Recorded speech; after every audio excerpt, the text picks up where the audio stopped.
इस साल यानी कि 2024 में कई देशों में चुनाव है और हमारे प्यारे भारत में भी चुनाव है। 18वीं लोकसभा के लिए चुनाव हो रहे हैं ना। तो इस चुनाव में जिस तरह से डीप फेक का उपयोग किया जा रहा है, किसी सॉफ्टवेयर का उपयोग करके, एआई कृत्रिम बुद्धिमत्ता का उपयोग करके किसी की आवाज बना दी जा रही है। अभी आपने देखा होगा कुछ समय पहले हमारे प्रधानमंत्री मोदी जी का भी वीडियो वायरल हो रहा था। कई अभिनेताओं का वीडियो वायरल हो रहा है।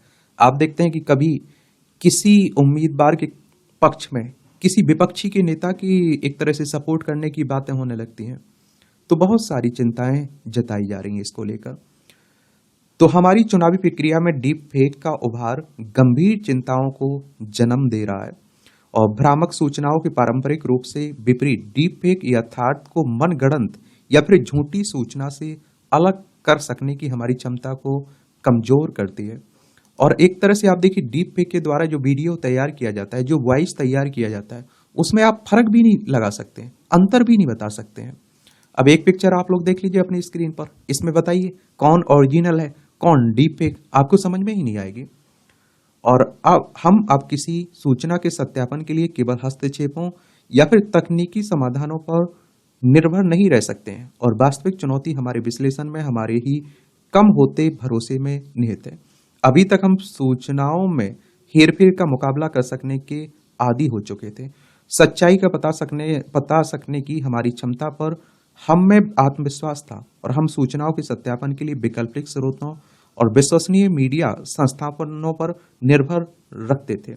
लेकिन डीप फेक ने हमारे निर्णय ले सकने की क्षमता पर भी शंका उत्पन्न कर हमारे इस आत्मविश्वास को कमजोर कर दिया है।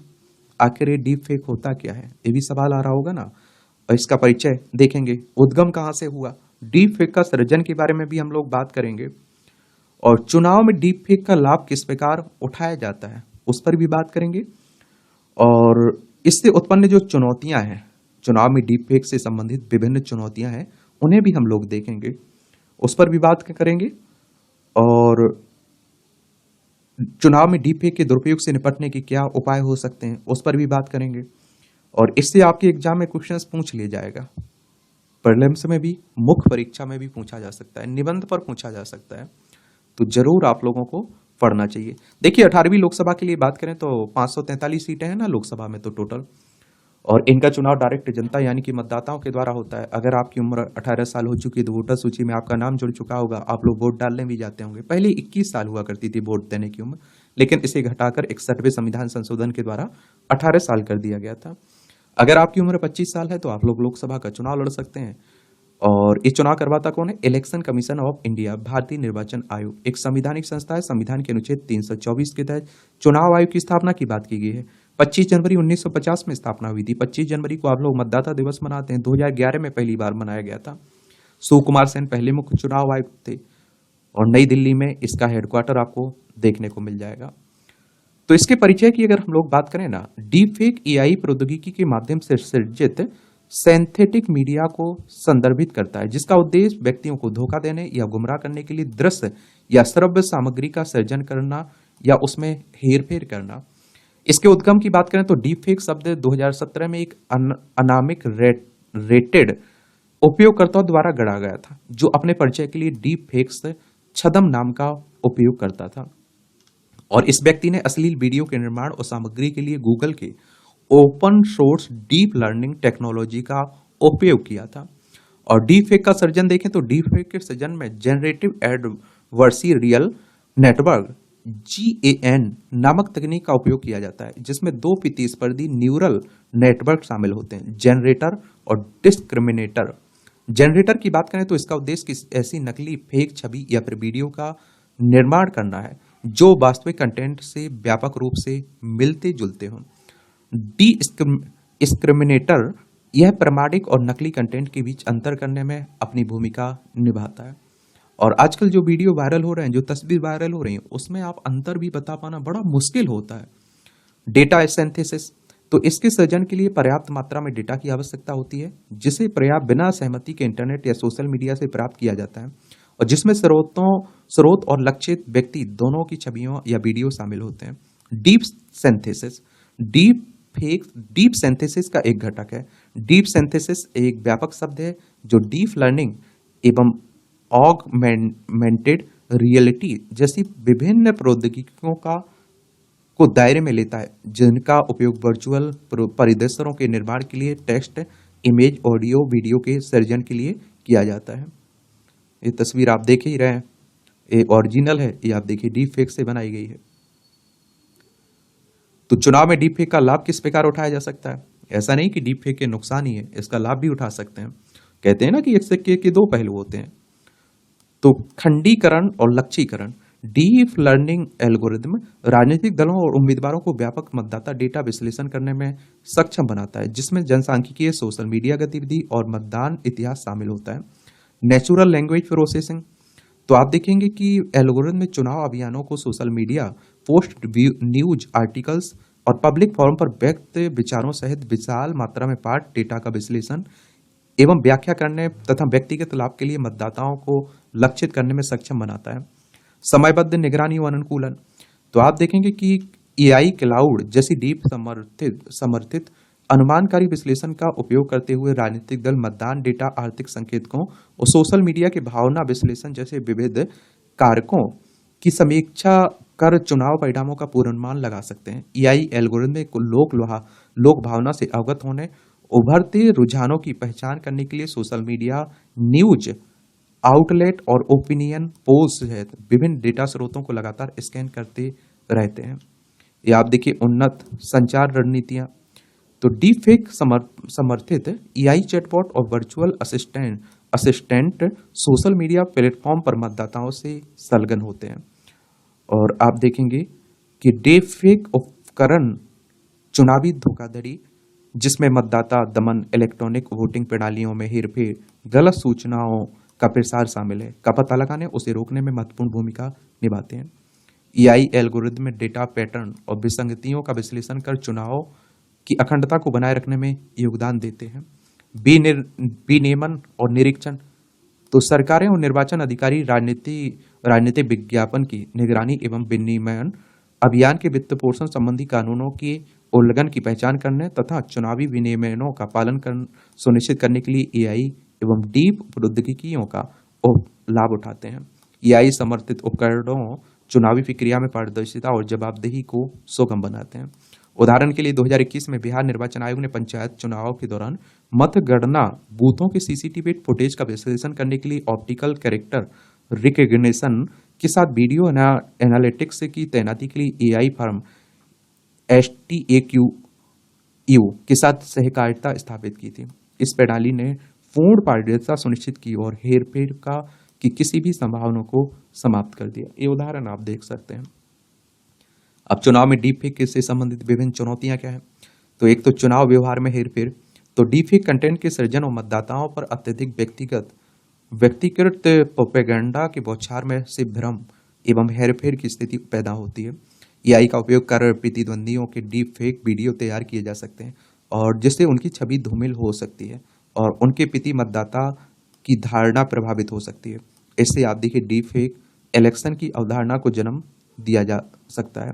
डीप फेक इलेक्शन, तो शब्द का तात्पर्य एआई सॉफ्टवेयर के उपयोग के माध्यम से विश्वसनीय फेक वीडियो, ऑडियो, अन्य कंटेंट का सृजन करता है, जिससे चुनाव की अखंडता को गंभीर खतरा पहुंचता है और आम लोगों का भरोसा घटता है। क्या होता है? भरोसा घटता है। भ्रामक सूचनाओं का प्रसार। तो डीफेक मॉडल विशेष रूप से जेनेटिक आर्टिफिशियल इंटेलिजेंस भ्रामक या फिर झूठी सूचना का प्रसार कर लोकतांत्रिक प्रक्रियाओं में आप देखिए हेरफेर कर सकते हैं। उदाहरण के लिए 2024 के लोकसभा चुनाव में महात्मा गांधी की एक क्लोन आवाज सृजित की गई, जहां प्रकट किया गया कि गांधी एक विशेष राजनीतिक दल के लिए चुनाव प्रचार कर रहे हैं। एक अनुदाहरण सत्तारूढ़ पार्टी के एक सांसद का एक डीप फेक वीडियो व्हाट्सएप पर वायरल हुआ, जहां वह विभिन्न भाषाओं में अपने राजनीतिक प्रतिद्वंदियों की आलोचना कर रहे हैं और मतदाताओं को सत्तारूढ़ पार्टी को मत देने के लिए प्रोत्साहित कर रहे हैं। यह जोखिम सोशल मीडिया प्लेटफॉर्म के कारण बढ़ जाता है, जहां फैक्ट चेकिंग और चुनावी अखंडता को बनाए रखने के प्रयास कमजोर पड़ जाते हैं। अशुद्धियां और अविश्वसनीयता। एजीआई सहित विभिन्न डीफेक एआई मॉडल में अशुद्धियां और विसंगतियों की संभावना बनी रहती है और जिससे उनकी विश्वसनीयता को लेकर चिंताएं पैदा होती हैं। गूगल एआई मॉडल द्वारा प्रसिद्ध व्यक्तियों के भ्रामक प्रस्तुतिकरण उदाहरणों ने अनियंत्रित एआई के संभावित खतरों को उजागर किया है। एआई मॉडलों में मौजूद विसंगतियां उनके उपयोग के विस्तार के साथ समाज के लिए अंतर्निहित जोखिम उत्पन्न करती हैं। नैतिक चिंताएं तो चुनाव में डीप फेक का उपयोग निजता, गोपनीयता, पारदर्शिता, निष्पक्षता के संबंध में नैतिक प्रश्नों को जन्म देता है। एआई एल्गोरिदम प्रशिक्षण डेटा में मौजूद पूर्वाग्रहों को बनाए रख सकते हैं, जिसके परिणाम स्वरूप कुछ मतदाता समूहों के विरुद्ध अनुचित व्यवहार या फिर भेदभाव की स्थिति बन सकती है। एआई निर्णय निर्माण प्रक्रियाओं में पारदर्शिता का अभाव चुनाव नतीजों के प्रति आम लोगों के भरोसे को नष्ट कर सकता है। एआई संसाधनों तक असमान पहुंच चुनाव में सबके लिए एक समान अवसर को बाधित कर सकते हैं और अधिक संसाधनों वाले दलों को लाभ पहुंचा सकती है।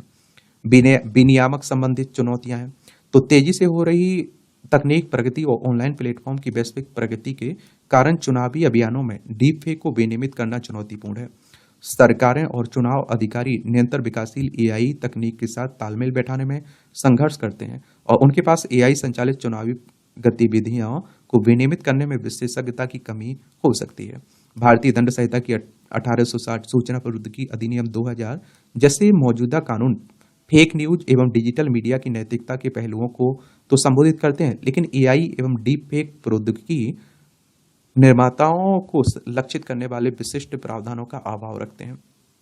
डीप फेक से संबंधित प्रमुख सरकारी पहले तो आईटी अधिनियम 2000 और आईटी नियम 2021। आईटी अधिनियम और आईटी नियम यह निर्धारित करते हैं कि सोशल मीडिया मध्यस्थ त्वरित रूप से डीप फेक वीडियो या फिर छवियों को हटाने के लिए जिम्मेदार है। ऐसा करने में विफल रहने पर 3 वर्ष तक की कैद, 1 लाख रुपए तक का या फिर 1 लाख रुपए तक का जुर्माना हो सकता है। आईटी अधिनियम 2000 की धारा 66D के अनुसार संचार उपकरण या कंप्यूटर संसाधन का उपयोग कर प्रतिरूपण द्वारा धोखा देने वाले व्यक्तियों को 3 वर्ष तक की कैद और 1 लाख रुपए तक का के जुर्माने से दंडित किया जा सकता है। नियम 31B(7) यह नियम सोशल मीडिया मध्यस्थों के लिए यह सुनिश्चित करना अनिवार्य बनाता है कि उपयोगकर्ता किसी अन्य व्यक्ति का प्रतिरूपण करने वाला कोई कंटेंट होस्ट ना करे। नियम 3(2)B इसके तहत ऐसे कंटेंट की शिकायत प्राप्त होने के 24 घंटे के भीतर इसे हटाना आवश्यक है। पीआईबी के अंतर्गत फैक्ट चेक यूनिट की स्थापना आईटी नियम 2021 के तहत नवंबर 2019 में की गई थी, जिसका उद्देश्य फेक न्यूज और भ्रामक सूचनाओं के सृजनकर्ताओं, क्रिएटर्स एवं प्रसारणकर्ताओं के विरुद्ध निवारक के रूप में कार्य करना है। यह लोगों को भारत सरकार से संबंधित संदिग्ध और संदेहास्पद सूचना की रिपोर्ट कर सकने का एक सुगम माध्यम भी प्रदान करता है। इंडिया एआई, ये सब आप देखें पहले भी देखने को मिलेंगी सरकार की तरफ से। चुनाव में डीप फेक के दुरुपयोग से निपटने के उपाय क्या हो सकते हैं? तो नियामक उपाय तो चुनावी हेरफेर के लिए डीप फेक कंटेंट के सृजन और प्रसार एवं उपयोग को विशेष रूप से संबोधित करने वाले कठोर कानून और विनियमन लागू किए जाएं। उदाहरण के लिए सूचना प्रौद्योगिकी अधिनियम, भारतीय दंड संहिता 1860 आदि में संशोधन किए जाएं और या फिर चुनाव अवधि के दौरान डीप फेक कंटेंट के सृजन एवं प्रसार को आपराधिक बनाने के लिए नया कानून लाया जाए। चुनाव आयोग के दिशा निर्देश तो लोकसभा चुनाव 2024 के परिप्रेक्ष्य में डीप फेक और एआई समर्थित भ्रामक सूचनाओं का एक संभावित समाधान यह हो सकता है कि भारत निर्वाचन आयोग द्वारा इस संबंध में दिशा निर्देश जारी किए जाएं। ऐसे विनियमों को लागू करने की आवश्यकता है जहां राजनीतिक उद्देश्य के लिए एआई एल्गोरिदम का उपयोग में पारदर्शिता रखना आवश्यक हो। इसमें राजनीतिक विज्ञापनों के लिए धन के स्रोतों का खुलासा करना, प्लेटफॉर्मों द्वारा यह खुलासा करना शामिल है कि एल्गोरिदम उपयोगकर्ता द्वारा देखे जाने वाले कंटेंट का निर्धारण किस प्रकार करते हैं। प्रौद्योगिकी आधारित समाधान तो त्वरित रूप से डीप फेक कंटेंट का पता लगाने, उसे प्रमाणित करने के लिए उन्नत एआई एल्गोरिदम एवं उपकरणों का विकास किया जाए। उदाहरण के लिए विभिन्न प्रौद्योगिकी कंपनियों, शोध संस्थानों के एक गठबंधन डीप ट्रस्ट एलायंस ने डीप ट्रस्ट एनालाइजर विकसित किया है, जो डीप फेक वीडियो और छवियों की पहचान करने के लिए मशीन लर्निंग का उपयोग करता है। भारतीय प्रौद्योगिकी कंपनियां भारतीय भाषाओं और सांस्कृतिक संदर्भों के अनुरूप डीप फेक डिटेक्शन एल्गोरिदम विकसित करने के लिए अनुसंधान संस्थान के साथ सहयोग स्थापित करती है। जागरूकता एवं शिक्षा अभियान, सबसे बड़ी बात है जागरूकता। डीप फेक प्रौद्योगिकी के अस्तित्व, चुनाव पर इसके संभावित प्रभाव के बारे में मतदाताओं को शिक्षित करने के लिए सार्वजनिक जागरूकता अभियान शुरू किए जाएं। भारत सरकार मीडिया संगठनों, मशहूर हस्तियों के साथ साझेदारी कर सकती है ताकि डीप फेक के बारे में जागरूकता बढ़ाई जा सके, चुनाव के दौरान सतर्कता बरतने का आग्रह किया जा सके। उन्नत फैक्ट चेकिंग तो चुनाव के दौरान फेक न्यूज, डीप फेक और अन्य प्रकार की भ्रामक सूचनाओं के प्रसार को रोकने के लिए त्वरित प्रतिक्रिया दल की स्थापना करना अत्यंत महत्वपूर्ण है। यद्यपि यह अपरिहार्य है कि फेक वीडियो और भ्रामक सूचनाएं सामने आएंगी, लेकिन महत्वपूर्ण बात यह है कि उनके व्यापक रूप से प्रसार से पहले ही उन्हें शीघ्रता से रोक दिया जाए। सहकारात्मक प्रयास। तो डीप फेक खतरों के प्रति समन्वित प्रतिक्रिया विकसित करने के लिए सरकारों और प्रौद्योगिकी कंपनियों और नागरिक समाज में संगठनों के बीच सहकारिता को बढ़ावा दिया जाए। उदाहरण के लिए फेसबुक हो गया, माइक्रोसॉफ्ट, विभिन्न विश्वविद्यालयों द्वारा आयोजित डीप फेक डिटेक्शन चैलेंज शोधकर्ताओं को डीप फेक वीडियो का पता लगाने और उनसे निपटने के लिए उपकरण विकसित करने के लिए आमंत्रित करता है। अंतर्राष्ट्रीय अभ्यासों से अंतर्दृष्टि प्राप्त करना। तो चीन की विनियामक रणनीति। चीन डीपफेक प्रौद्योगिकी के उपयोग में सहमति प्राप्त करने और पहचान सत्यापित करने पर जोर देता है। ऐसी प्रौद्योगिकी के प्रदाताओं पर प्रस्तुत किए गए व्यक्तियों से सहमति प्राप्त करना और उपयोगकर्ता की पहचान प्रमाणित करने का दायित्व सौंपा गया है। इसके अलावा डीपफेक कंटेंट में से प्रतिकूल रूप से प्रभावित होने वाले व्यक्तियों की सहायता के लिए विभिन्न उपाय किए गए। कनाडा का निरोधक दृष्टिकोण। कनाडा व्यापक सार्वजनिक जागरूकता अभियान और भविष्योन्मुखी विधान के माध्यम से डीपफेक के नुकसान को पहले से ही संबोधित करने पर ध्यान केंद्रित करता है, जहां इन अभियानों का उद्देश्य आम लोगों को डीपफेक प्रौद्योगिकी से जुड़े जोखिमों के बारे में शिक्षित करना है। नैतिक एआई को बढ़ावा। तो नैतिक सिद्धांतों को सर्वोपरि रखते हुए एआई प्रौद्योगिकियों के विकास को बढ़ावा देना, जहां पूर्वाग्रहों को कम करना, निजता की रक्षा करने और पारदर्शिता को बढ़ावा देने जैसे उद्देश्यों को प्राथमिकता दी जाए। राजनीतिक क्षेत्रों में एआई के विवेकपूर्ण अनुप्रयोग को रेखांकित करने और वाले संस्थागत मानदंड और प्रोटोकॉल स्थापित किए जाए। ये भी सही बात है। तो यही कहानी है डीप फेक की, और आप लोग भी जागरूक रहिए। अगर क्वेश्चंस पूछा जाएगा तो आप लोग उसके बारे में लिख पाएंगे। और इस तरह की देखिए जो भी तकनीक आ रही है, टेक्नोलॉजी आ रही है, उसके बारे में एक सामान्य जानकारी जरूर रखा करिएगा। क्वेश्चंस पूछे जाएंगे, चाहे आप लोग स्टेट पीसीएस की तैयारी कर रहे हो, सिविल सर्विस एग्जाम की तैयारी कर रहे हो या किसी वनडे एग्जाम की तैयारी कर रहे हो।